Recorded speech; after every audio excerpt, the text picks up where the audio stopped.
Tom, and this is a look at understanding what the Twitter cash merger means. So if you hold Twitter or held Twitter in Robinhood or any other brokerage, then you may have gotten a notice like this about the upcoming Twitter cash merger.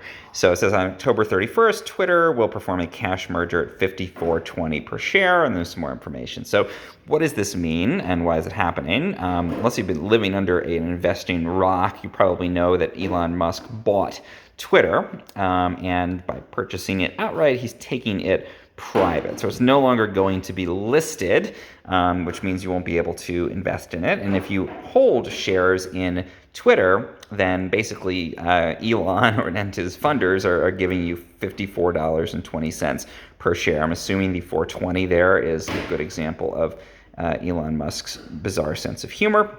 If he could have done it at $69.20 per share, I'm sure he would have figured out a way to do that and work that in as well. That's not what Twitter was worth. So basically, this is just saying that, because it's no longer going to be publicly traded since Musk bought it, instead, there's going to be this cash merger, which essentially means you're going to end up with $54.20 for each of your Twitter shares, and it'll probably end up as cash in your account. And again, that's if you held Twitter shares as of the close of the market on October 27th, which was Thursday. I believe that's the day that the deal officially went through. So you'll end up with this in your account. It'll show up as cash after this happens. And basically here Robinhood is saying, well, this is a corporate action taken by Twitter. It's not our fault. We didn't force this to happen. You might be wondering, well, why did this happen? I didn't decide I wanted to sell my shares.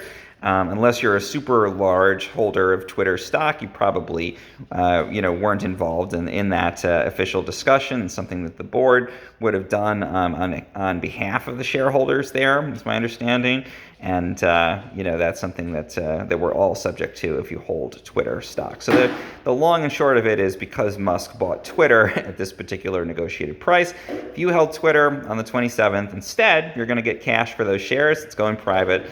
You're not going to be able to keep investing in it, but that's a pretty good price to get for those shares, especially if you bought them, pretty early in the company's history.